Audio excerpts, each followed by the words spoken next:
Hi, everybody. Good morning. It's 10:02 here in Pennsylvania on the eastern side. It's sunny, but it's cold. It's good to have everybody over also this morning. It's going to be awesome. I'm going over one of my favorite subjects, which is product design. I really, really love product design. Um, I went to college. The last part of my college was product design and animation and stuff like that. So that explains why I really love it. All right, I'm not an engineer, but I just enjoy bringing products from concept to finish or to a finished product, right? So I call myself an idea midwife. That means I just like to see an idea come to life. So if you have product ideas or you're thinking of launching a new product and you just don't know how to start or you don't know what to do, you gotta listen to what we're about to go through now. I'm going to go through some slide. I'm going to use examples. I've developed a lot of products from start to finish. I have several products in the pipeline that I'm developing, whether it's for myself or for other brands, right? So I'm drawing from this knowledge and this wisdom of what has worked and what has failed. Okay, I've made several mistakes. I've made several bad judgments in products. So all this I want to share with you so that you can have a really good time developing your product. Okay. All right, so we are going to take question and answer.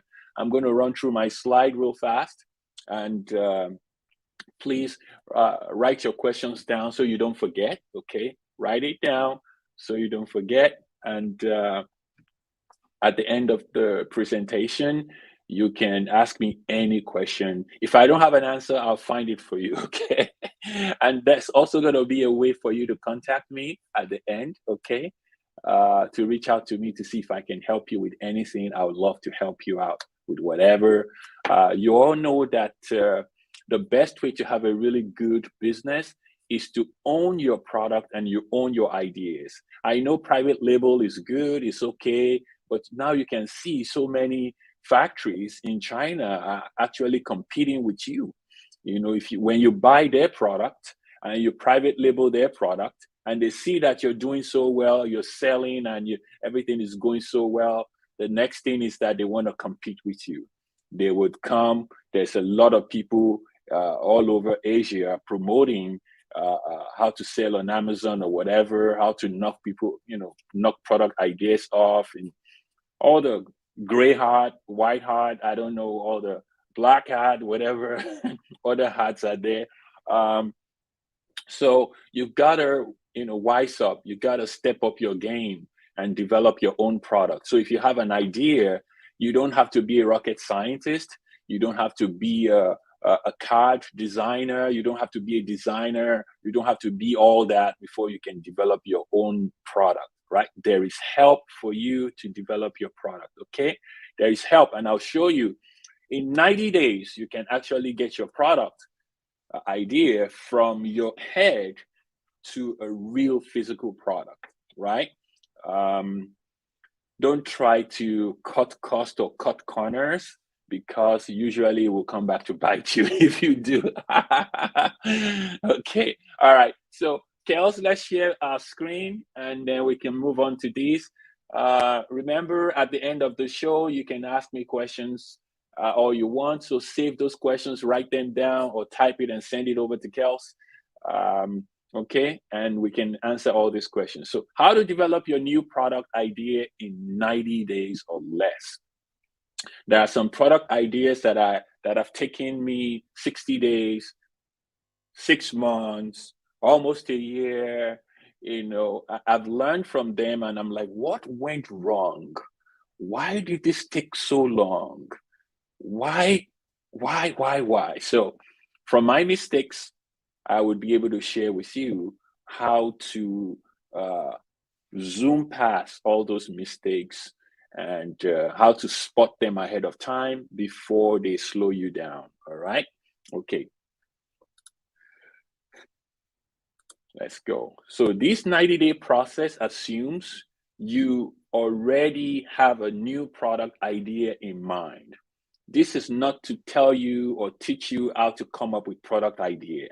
There's another Facebook Live I did maybe a month or 3 months ago or whatever about how to come up with different product ideas. So you can go to our Facebook, YouTube page, right, to go see those videos that I did on how to come up with product ideas. This one already assumes you already have a new product idea in mind and you just want to make it, you want to get it done, okay? All right, phase one is to conceptualize. That means we want to bring what's in our head, what you're thinking in your mind, you want to bring it into a place where everybody can understand it, where you can understand it, where the people that are going to help you can understand it. Right now, the idea is in your head or in your mind. Maybe you were sleeping or you were having a bowl of sushi or something, and the idea just hit you like that.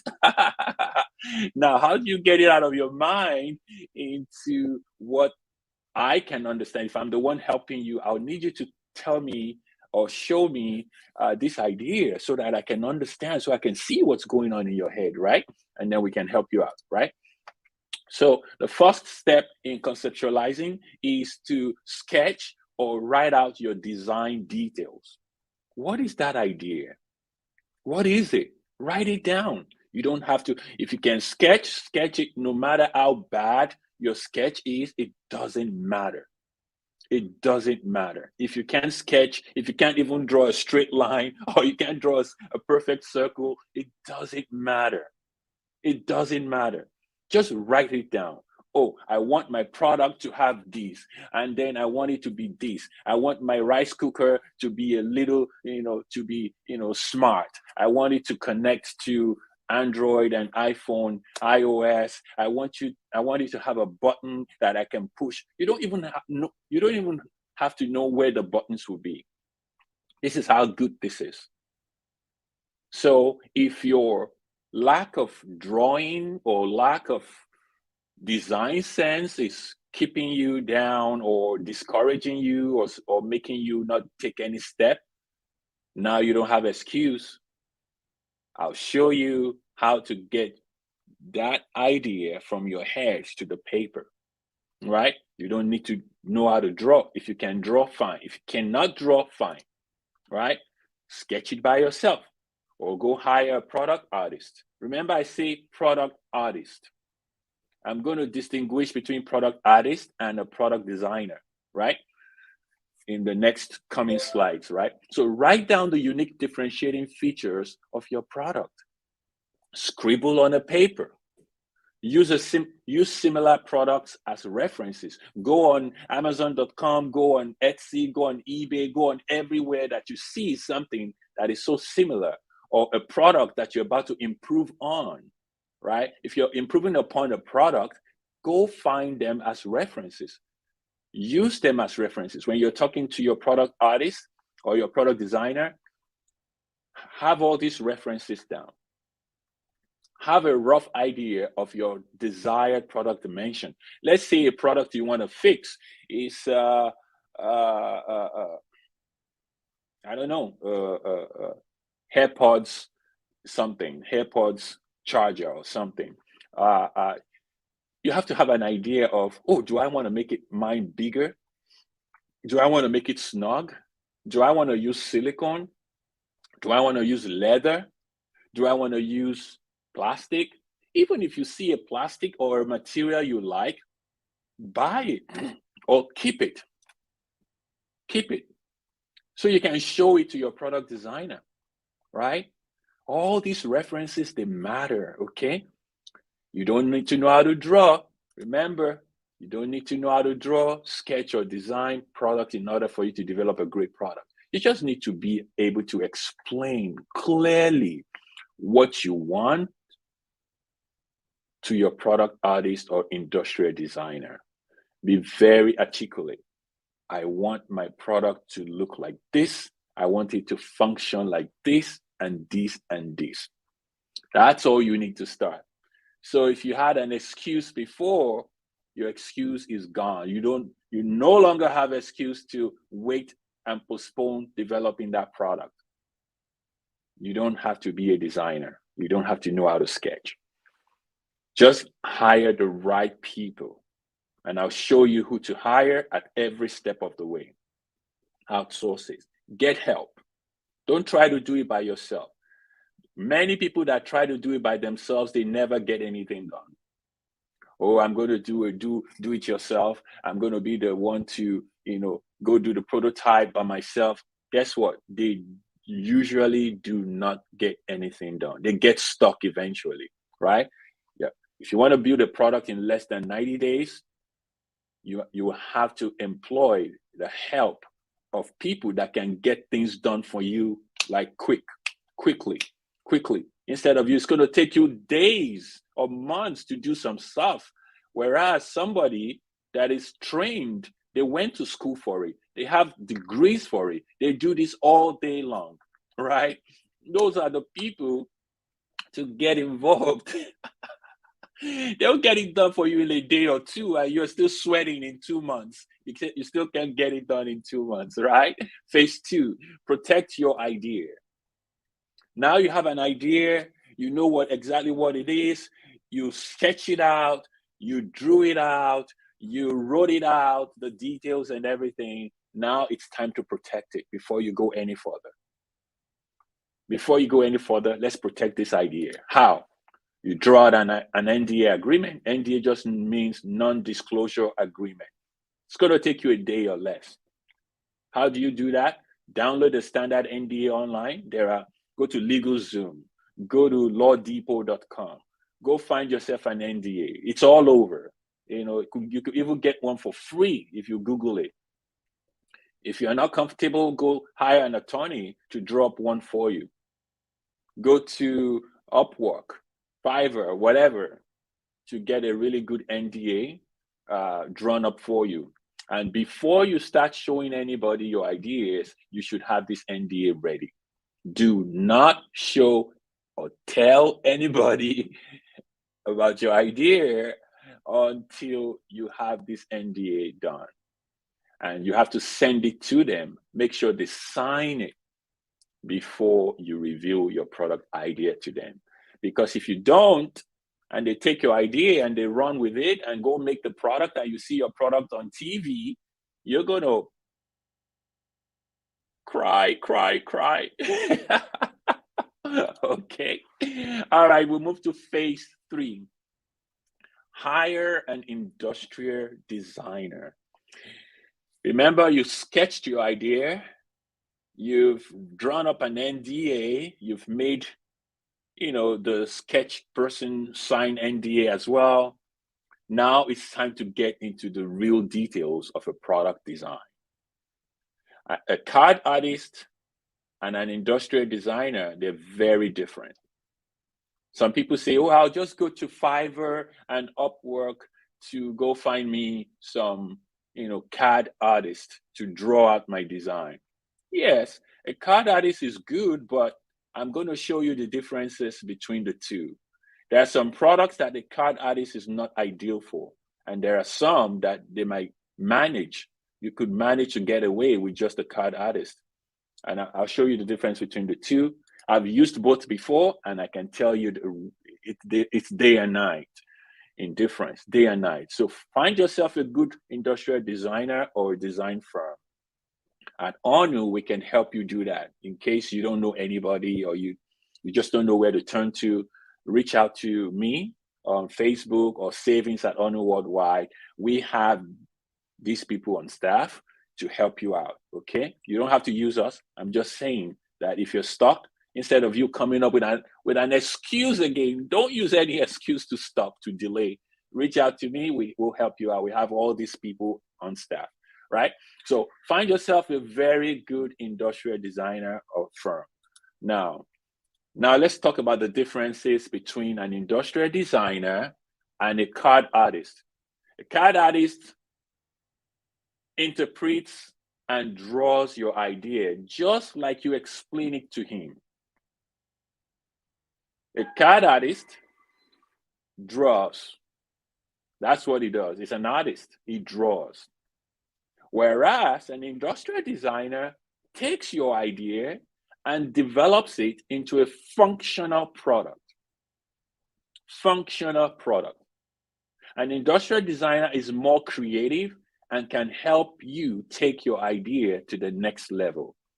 All you have to give to an industrial designer is the concept. Look, this is what I'm trying to do. They listen, they're very good listeners. They listen to you very well and say, okay, all right, you want to achieve this, and you want your product to achieve that, and you want it to achieve that. Okay, we got you. All right, we'll come up with a design for you. We'll come up with functions for you. We'll come up with the interface of your product. They go to the next level. Next level. Many times people come to us and just say, well, I have this idea, what does it look like? I don't know. What do you want to change? I don't know. I just want it to be different from that other product. So we take those ideas and say, okay, we know, let us have a team meeting with our designers, and then we get back to you with a concept. A CAD artist cannot do that. He's somewhere in Morocco or somewhere in Indonesia or Philippines, somewhere. He's not an engineer. He doesn't have a full function mindset of how a product works and how a product is going to be manufactured. He could design a fancy product, but when you get to the manufacturing phase, you're gonna get stuck. If it's an artist that drew your product, you're gonna get stuck by the time you get into real manufacturing, because the artist will not be able to answer engineering questions. He's not an engineer. It's just an artist. He went to illustration school, right? But when it comes to the real nitty-gritty of your product, it's a designer that can help you build it. Industrial designers are problem solvers. An artist doesn't solve no problem. He just wants to hear you say what you want, and he draws it out for you. How it's going to work, how it's going to connect, how the product is going to do well, he doesn't have a clue, right? So, an industrial designer can also help you build prototypes. An artist has no clue what a prototype building process is. They'll just supply you the file, and that's it, you're on your own. Okay, remember, I've used both before, so I know the difference.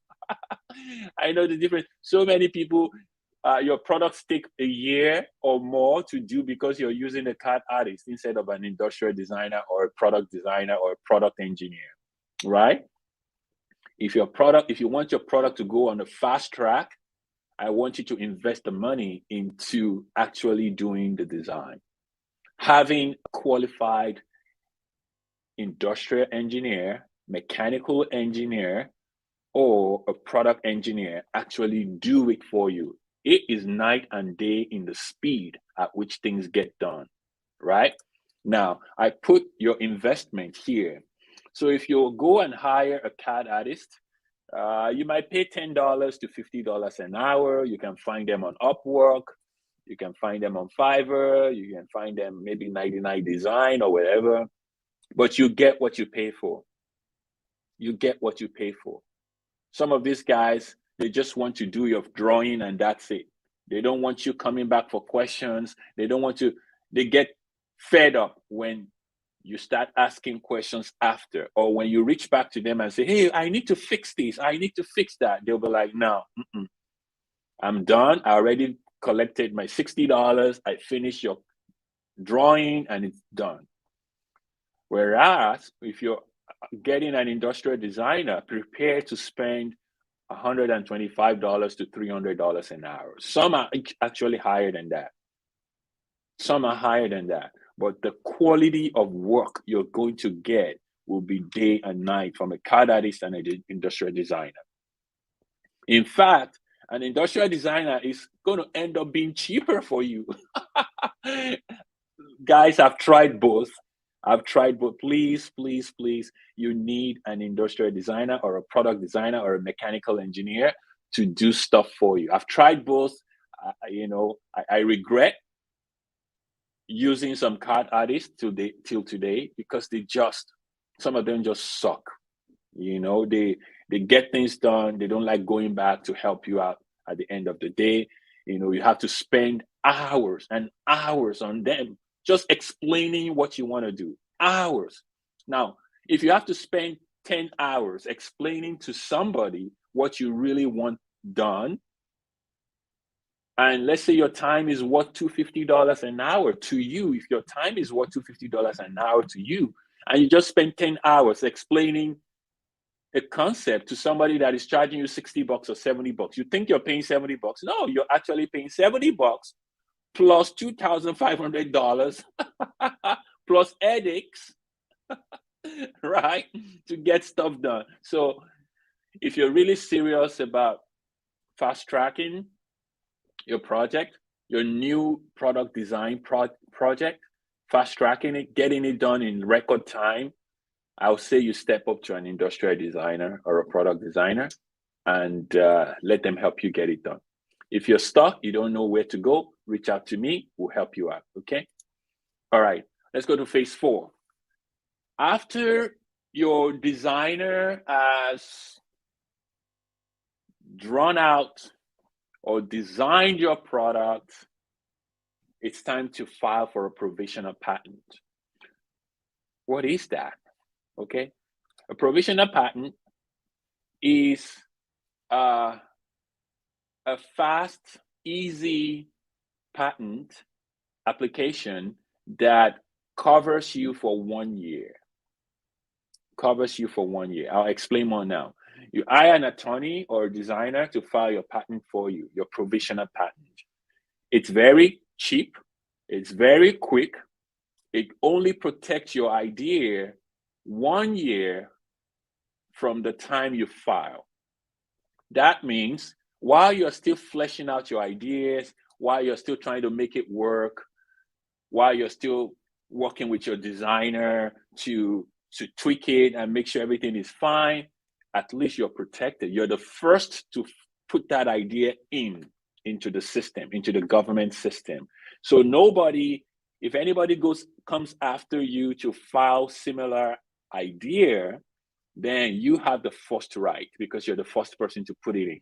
So we call it provisional patent, and it's, who knows, I think it's $200 or $250 or something, plus the filing, plus the price, the cost you pay to the guy that will file it for you. Now, let's talk a little bit about provisional patent application. A provisional patent protects your idea for 1 year while you keep developing and testing it. You must convert it into a full patent before its 1 year anniversary, or you will lose it. It's cheaper and easier to file than a full patent. You can find someone on Upwork to file one for you. It's really, really simple, right? Then ask around for people to refer a good filer to you. So if you have friends or you have people that have gone through the process before, ask them who did it for them, and then you can use the same person to file your provisional patent. This protects you because the idea development is going to go through different phases, but at least you put it into the government system to protect your idea for now. Let's say a year after or 6 months down the line, somebody sees your idea while you were testing it and they want to decide to buy it from you. The moment they know you have a provisional patent, your idea value just went up. Okay, so please invest that $250 or $300, whatever it is, invest it into this idea. You're going to thank yourself later that you did it. Okay, phase 5. Remember, we want to have time for questions, so I should probably finish this in like 5 or 10 minutes so that we can have enough time for questions that you may have on your ideas or whatever products you're thinking about. Phase 5 is to build a prototype. People confuse prototypes with samples. They're not the same. A sample is just something your supplier has in his, at his shop, in his factory, something that is already done before. But a prototype is, actually, I explain more here. To build a working prototype in the US, I like to build prototypes here in the US, because if you're building a prototype in China or other places, you don't have control anymore. These are jurisdictions that do not respect your NDAs that you have in the US. They don't respect that because it's a different jurisdiction, it's a different country. And the moment your idea is out in India, China, anywhere, there's no way for you to protect it anymore. Anybody can snap it and run with it. So I love to build my prototypes in the US. And there are several prototyping facilities here in the US that can help you out. If you don't know any, or you don't want to go through the process, reach out to me. We'll help you build your prototypes here. Okay? We'll help you build your prototypes here. We'll protect it. You don't have to tell a lot of people about it. You will protect it, and we'll help you build it right here. Okay? All right. So let's talk a little bit about prototypes. So a prototype is your first attempt to building your dream product. It allows you and your designer to catch issues and flaws in your design before it's too late. It helps you to test your concept in real life. You can tweak your ideas and redesign your product if your prototype fails. This is the process that takes the longest in your product development process. So a prototype is your first attempt at building your product. So the designer has drawn out your product. They've designed your product on paper or on the computer. Now it's time to actually have that product in real life. Something you can hold in your hands, something you can test, something you can throw up and juggle, something you can kick and slap around or whatever. Now it's time to build that, okay? It's time to build that. And that's why industrial designers, mechanical engineers, and product designers that's why I choose those kind of people from the very beginning, because this is where you're going to see their work in action. They will help you. They will guide the process of this prototyping. Your product, your CAD artist in Morocco or Algeria or in Pakistan, wherever they are, they cannot help you when it gets to prototyping. They'll be like, what do you mean? Well, we're trying to develop the prototype, and we have some questions about your files you gave us. It's going to take them 2-3 days before they even reply you. And if they reply you, they'll be like, I don't know what you're talking about. Okay, so your prototype is how you build your first sample. And I'm writing here to guide you how 8 ways you can build your prototype.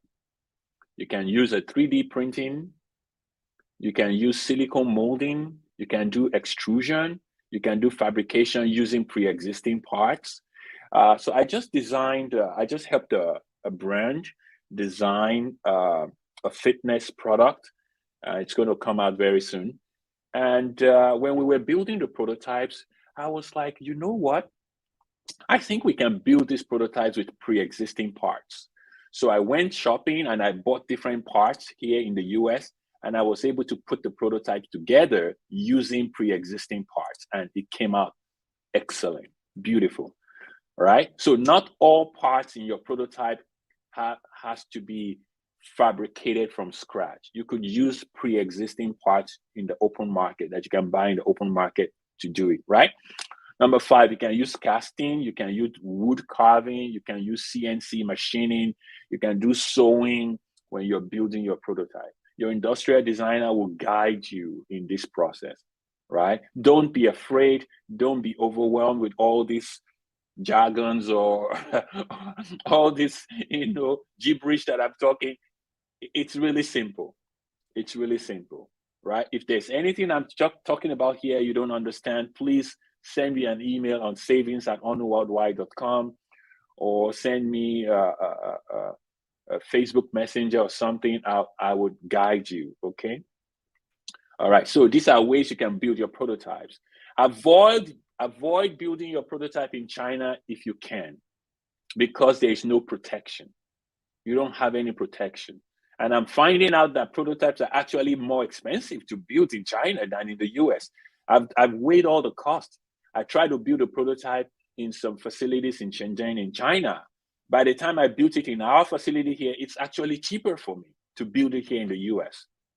Go figure. Right? Go figure that one out. Right? Then, if you must build your prototype in a Chinese factory or in other countries' factory, then file a Chinese patent before building your prototype in China. We can help you with that. We can help you with filed Chinese patents before. We can help you file that so that you can protect yourself in China. Also have your Chinese factory sign an NNN agreement before you start prototyping with them. What's an NNN agreement? Just means non-disclosure, non-circumvention, and non-compete. That's why the third NNN stands for non-disclosure, non-circumvention, and non-compete. We have that. Our NNN agreement has both Mandarin and English. So if you want us to help you with that, let us know. We can arrange that for you if you have to do your prototyping in a foreign country, okay, like China. Not all factories in China are bad. I use very, very good factories in China to make my manufacturing, not prototype, manufacturing. And they're good. I have really good working relationships with them, but I've also encountered terrible factories in China as well. So there's nothing wrong with China. You just have to pick the right factory, okay, or the right place to help you get your stuff done. All right, that's prototyping. Number 6, phase 6. Now it's time to source your supplier. All right, we've been building prototypes. We've been doing our design. Who is going to make it after you finish your prototype? Your prototype is just one single product, a working sample of your product. Now we need to go into manufacturing. Which company or which supplier is going to actually do the manufacturing for us? That's what we need to look for now. Find yourself a good manufacturer. It should take you 7 to 10 days to do it. If you don't know how to do it, reach out to us. We'll help you find a supplier to make your product.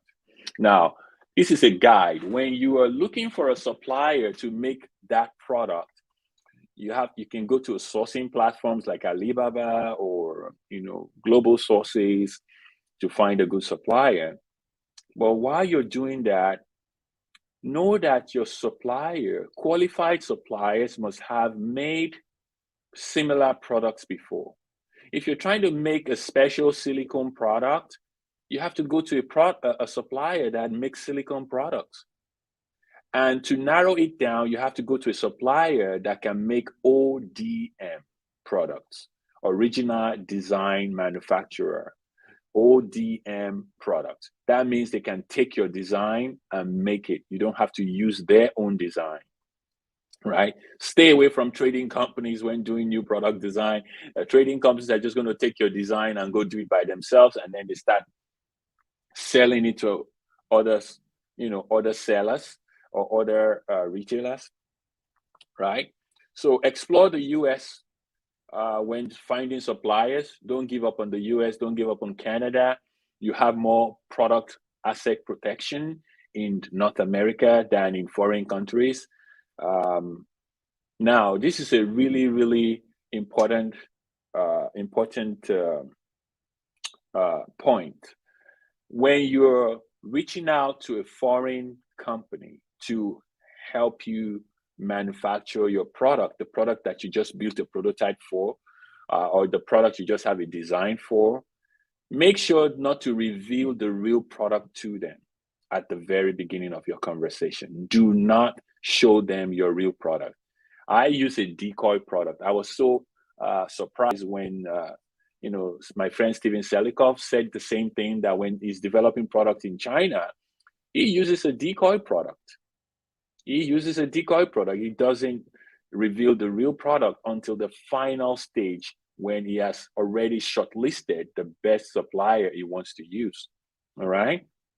So what's a decoy product? A decoy product is just a product that is so similar to your product and it's already in the open market. You can just say, oh, I want to make a product like this. So, right. So use that product to get your supplier. And if your supplier can make a product, a customized product for you, then you know they're capable of making the real product, for you. Okay. Decoy, DECOY. Remember that. All right. Phase 7, we're almost getting to the end.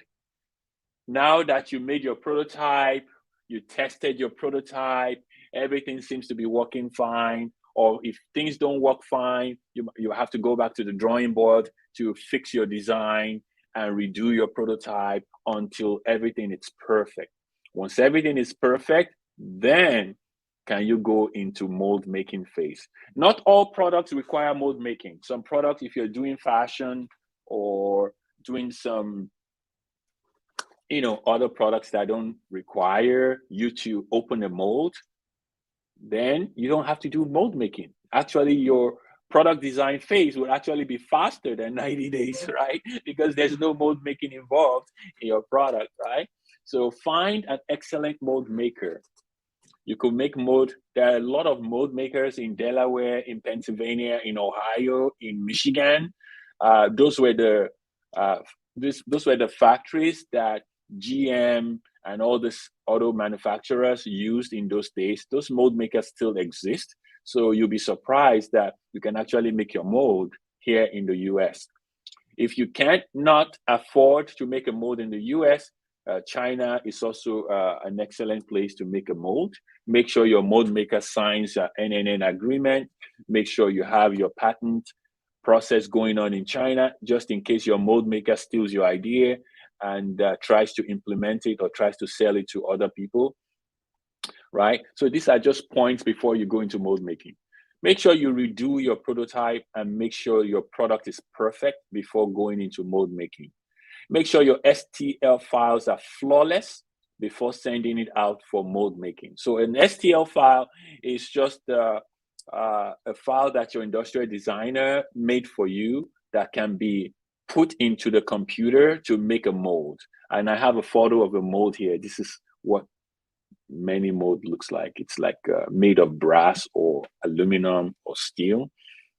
So they feed the mold into a machine and they pour materials. Let's say you're making a water bottle or you're making let me see. I have my iPod, whatever this earphone thing is. So when they were making this, right, they had to open a mold that is in this shape. And then when the mold is ready, they pour silicone into that mold. And that silicone, when it cools down, it takes the form of the mold. So that's how all these kind of products are made. They actually inject silicone liquid into them and they form in the shape of the mold, and they take them out and they become the real product that you and I buy on Amazon or other stores, right? So make sure your STL files are flawless before sending it into your mold for mold making. Source mold makers directly. Your supplier is not a mold maker. So when you're sourcing for supplier, you're thinking about manufacturing your finished product. When you're looking for a mold maker, you go directly to a mold maker. Your supplier is not a mold maker. You have to source a mold maker directly. If you don't have a mold maker or you don't know what to do, again, reach out to us, savings@HONUWorldwide.com, and we can help you out. Reach out to me on Facebook Messenger. So you can make molds in China and bring your mold into the US for manufacturing. Okay, just talk to your manufacturer in the US and say, what kind of mold do you want me to make? And they will guide you. They say, okay, our machines use, they're very good with brass mold, or they're good with steel mold, or they're good with aluminum mold. Make sure your supplier in the US, if you plan to be producing in the US, make sure they guide you, okay? Make sure your supplier guides you. All right, you can make your molds in China and bring them into the US. Yes, there are mold makers in the US as well. I talked about that already. You can find mold makers in Delaware, Ohio, Pennsylvania, Michigan. You just type it into Google, old Google. Just say mold maker in USA, mold maker in the US. You'll be surprised. Go to YouTube, type in the same phrase on YouTube, and you see videos of mold making facilities here in the US. Okay. All right. We're almost done, guys. For questions, make sure you keep your questions coming. Send your questions to Kels, and so I can dive into it for you. We have a few minutes to go. This is the last part: production sample. Production sample. After you make your mold is perfect. Now we need to test. We need to make a product, a sample from the mold you just made. If you did not make a mold in your process, if your product doesn't need a mold, then we need to go straight into production sample. Have your supplier make a sample for you so that you can test the sample, right? Make samples from your mold, test your samples, and then modify your mold if you need to. If your sample came out and it's not good, then there's still a way for you to modify your mold. Also, when you're making your mold, make sure you have your logo engraved into the mold so that the mold maker wouldn't sell the mold to somebody else or make a copy of that mold without you noticing, and then it's producing your product for other companies. Okay, make sure you engrave your logo into your mold so that when your product is being molded, your logo is right on the product. Maybe it's embossed, or it could be indented or whatever. So when your sample is ready, continue to retest and retest and retest your sample until everything is perfect. And there you have it, guys. All of these can be done in less than 90 days. All of these 8 steps can be done in less than 90 days.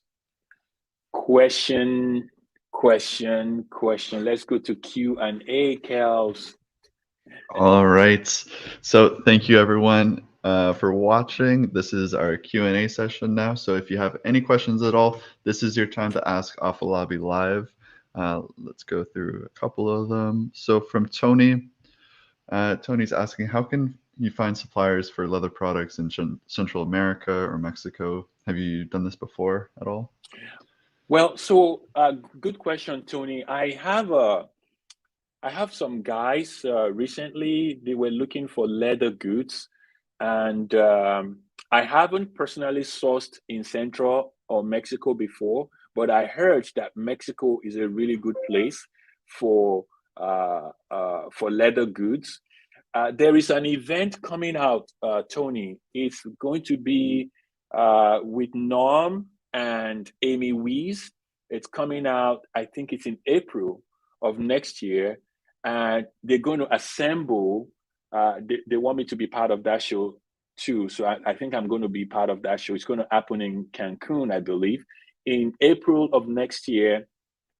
They're going to bring all these leather, different, weaving factories from all over Central America and Mexico. They're going to bring them into one room. So, Tony, that's an event you don't want to miss. I think it's April. Amy, Norm, and possibly I'll be there for that event. So that way you can meet all these suppliers under one roof and talk to them and strike deals with them, look at their samples, see what they can do. Some of them you might probably be able to visit their factories while we're in Mexico. That would be my best bet on how to find this. You could go to different websites to find these people, but it's never going to be the same as you actually having a one-on-one conversation with them live during the show. So that's what I would recommend, because the logistics of things in Mexico is not quite there yet.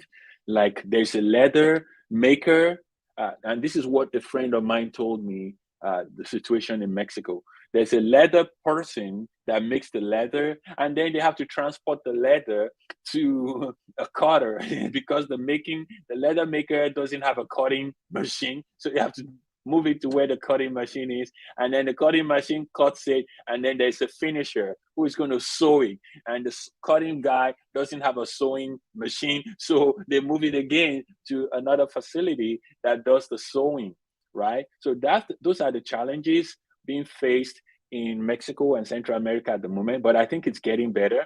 But don't let that stop you. That's what I feel, you can go for to find all the suppliers of leather goods. All right. Okay, so for the next question, we can't bring it up on the screen. It's from a different source, but Okay. Olga is asking, I think products coming from China are taking too long. Not sure for newbies. How can we do business with these delays? Yeah. China is taking too long for sure. The US is its own, it's a different ballgame entirely, because US suppliers, even though they're good and capable, but they don't really reply messages on time.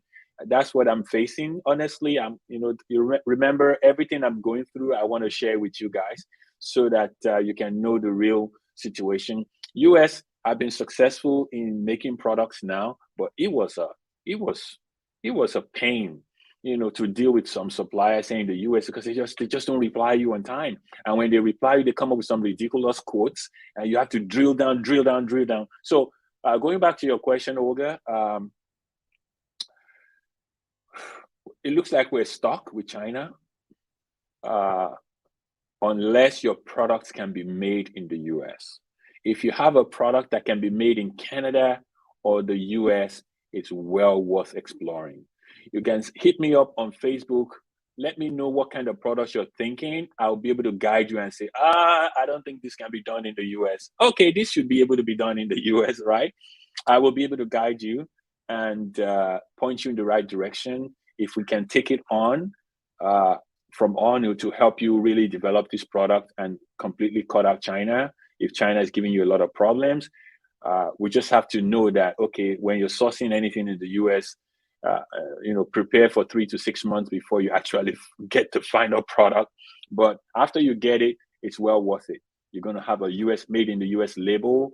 You're going to have cleaner, better made products. You're going to have product guarantee because you know that it's made here. You're going to have a whole new financing options for made in the US products. So I did a lot of series on US manufacturing. So Olga, you might want to check out some of the videos I've done on US made goods. But I wish I could tell you something else about China, but with this global pandemic, with the raw materials, with the ocean liner, all this craziness going on,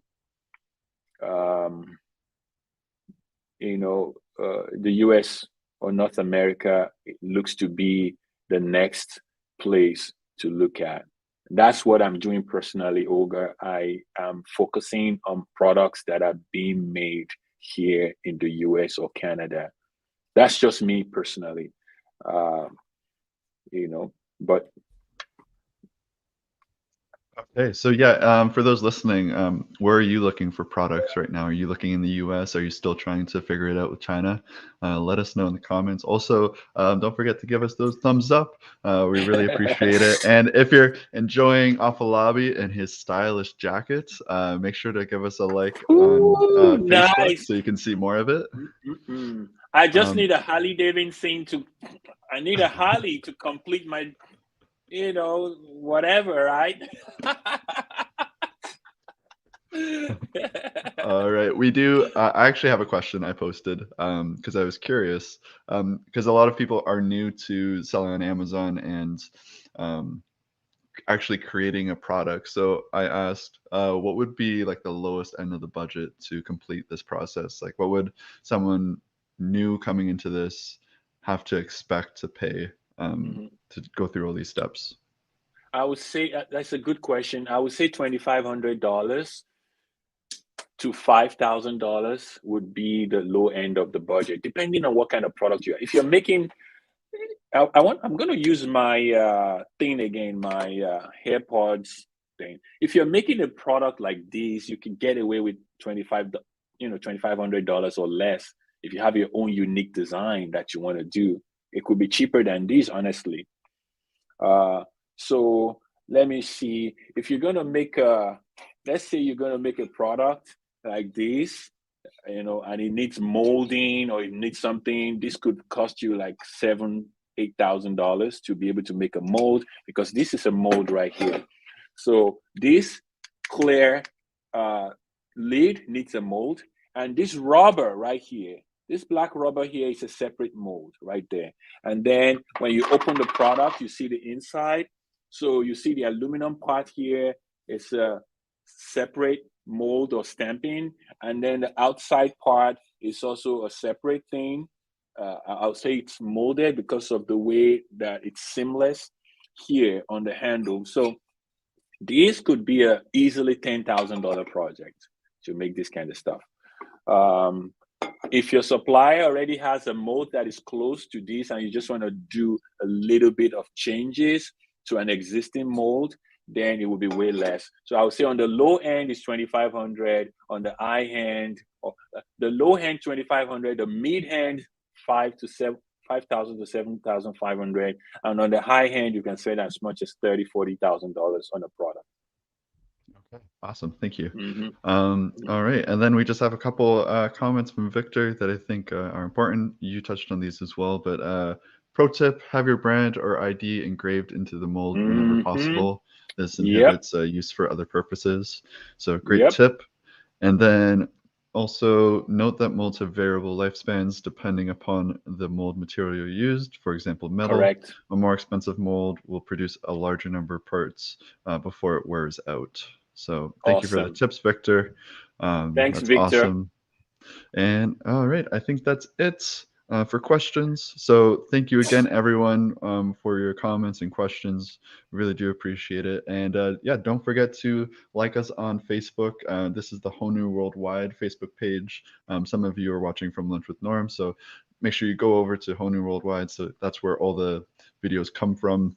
And you can get all the tips and tricks from Afolabi himself. And don't forget to email savings@honuworldwide.com if you're interested in anything Afolabi's discussed today, if you want to kind of dive in more. And I think that's it. So Afolabi, is there anything else you want to add? Just adding to what Victor had posted there. Yes. That's where you don't want to skimp on your mold, because some molds, maybe a brass mold, you can only produce 50,000 units of your product.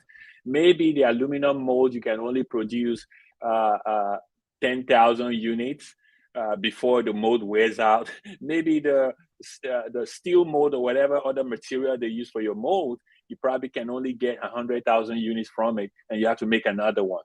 So Victor is also talking from an industrial design perspective. That's why I was really drilling down the differences between a CAD artist and an industrial designer or a mechanical designer or a mechanical engineer or whatever. You can tell that that's where Victor is talking from. Is using his experience in developing product. It's not just drawing. Drawing is just a phase one. You have to really know that what I'm drawing, can this actually be manufactured? Can this be done? And your CAD artist has no clue if what he's drawing can be manufactured or not. But when an industrial designer or a engineer looks at your product, they think from manufacturing perspective, right? So please do not skimp on hiring a very good industrial designer or mechanical engineer or whoever. You cannot replace the role they serve in your product design. If not, you're going to take so long before this thing, can be made. So that's my final thing, Kels. Awesome. So thank you again for watching, everyone, and we'll be back 2 weeks time from now. And Yep. yeah, hope everyone has a fantastic holiday season. And Yep. yeah, we'll see you in the new year too. So Yeah, enjoy, have a Merry everyone. Christmas, everyone. When is our next one? When? Yeah, it's up probably in the new year, right? It looks Almost like in we the new could year. December 29th would be the next one. Oh, December 29th. Okay, yeah, sure. We'll see you before the new year. Have a All Merry right. Christmas. Merry Christmas, everyone, and we'll see you later. All right, bye, guys.